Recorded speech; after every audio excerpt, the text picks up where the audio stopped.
Morning, people. Well, I say morning, people. Might be afternoon for you folks, I don't know.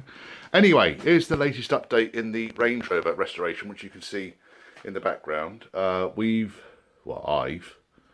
working quite hard on it. I got made redundant from work, so I'm more or less full-time on this project now, which I'm bloody enjoying tons. Should have done it years ago. Right, so let me flip the camera around and I'll give you a walkthrough on what we've been doing. You can see my tatty workshop barn thing that's going on down in Devon. I'm going to show you the horses. Let's go and have a look at these,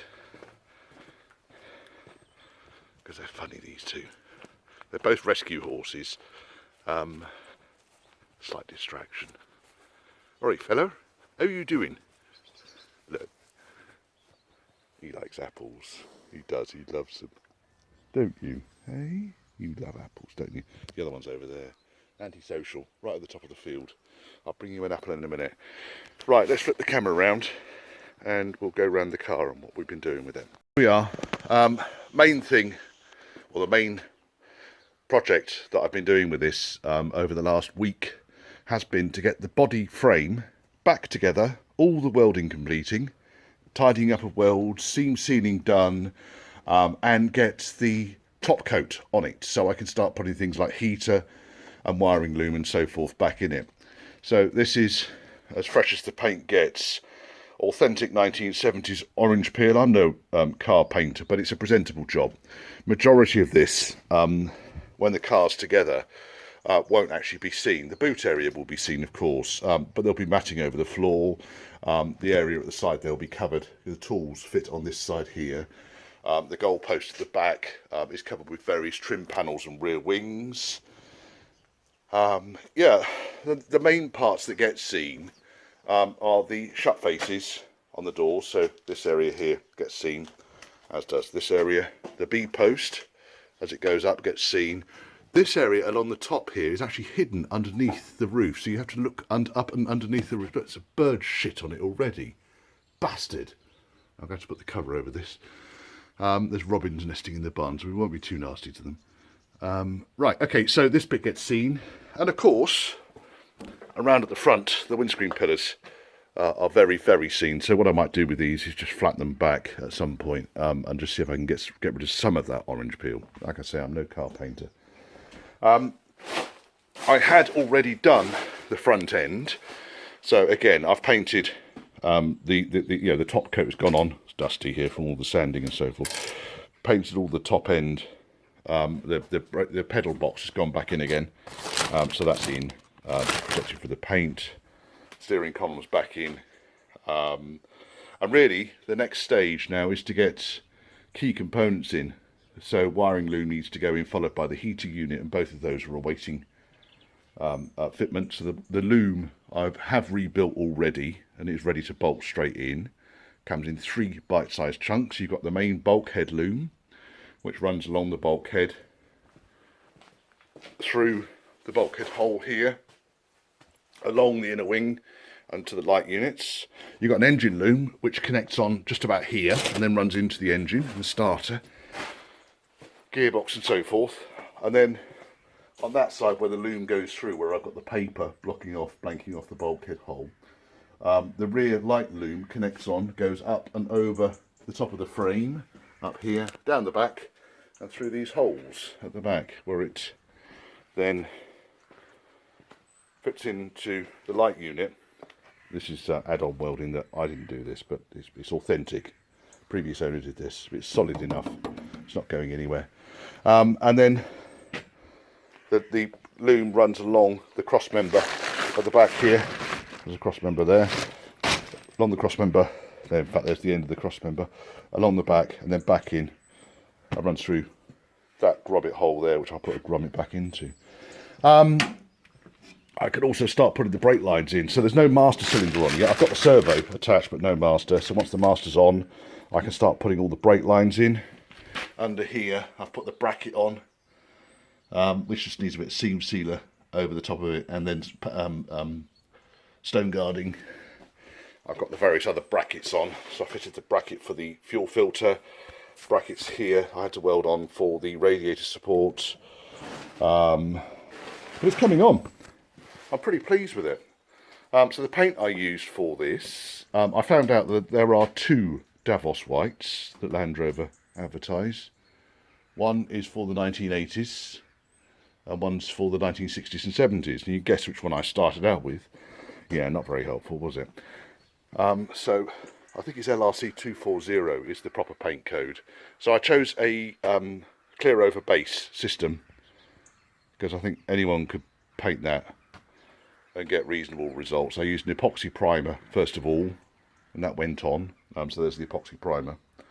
That stuff goes on. I've got to weld a hole in that. I didn't notice. I thought it was a bolt hole, but it's not. It's a hole. So I'm going to weld that up, which is why it's not been painted. And then once the epoxy primer has gone off, flatted it, did all the seam sealing, and the tidying up of the gaps and the loose ends, and then put probably 7 coats of base on it, which I flatted back after about 3 coats, and then just laid the rest of it on because it needs to be a bit furry apparently for the clear coat to stick on. And then the clear coat, patiently waiting over there, the clear coat then just goes on like porridge over the top, but that's what provides the shine. So the base coat dries completely matte. And I don't know if I've got a piece of base. There, that's how it dries. That's the base. So it dries that sort of completely unshiny finish.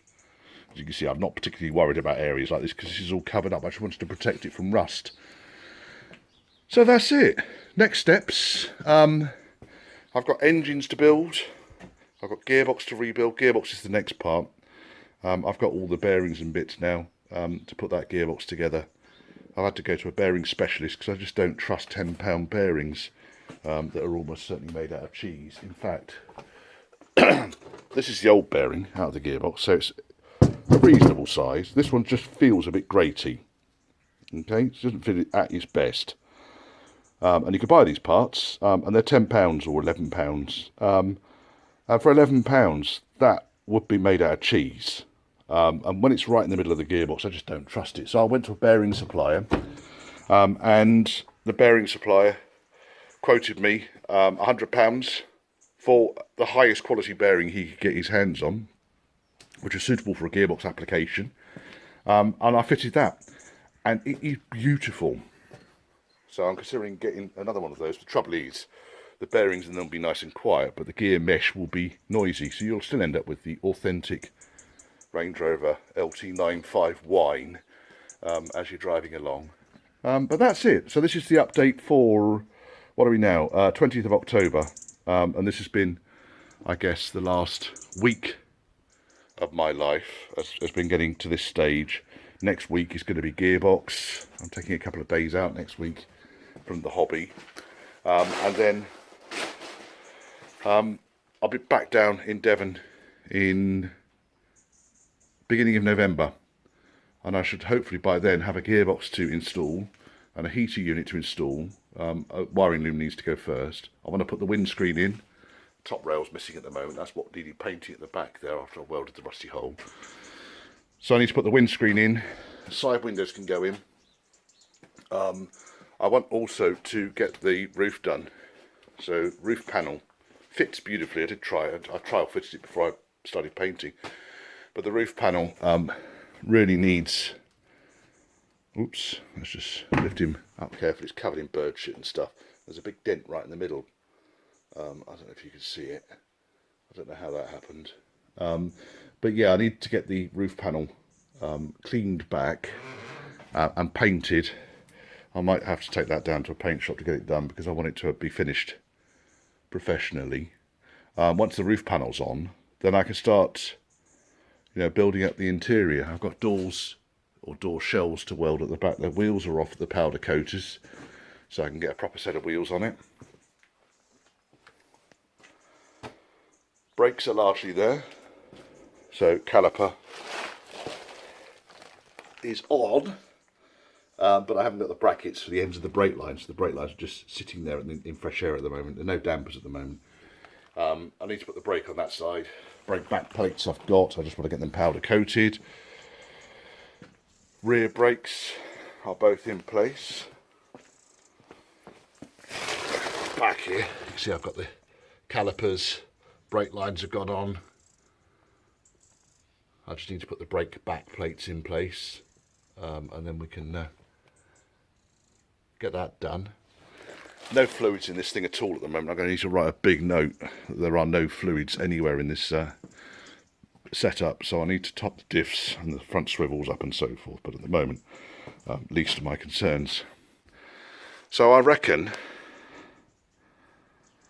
I need to get this done beginning of next year, so it's going to be a busy couple of months. That's it, over and out. Thanks for watching.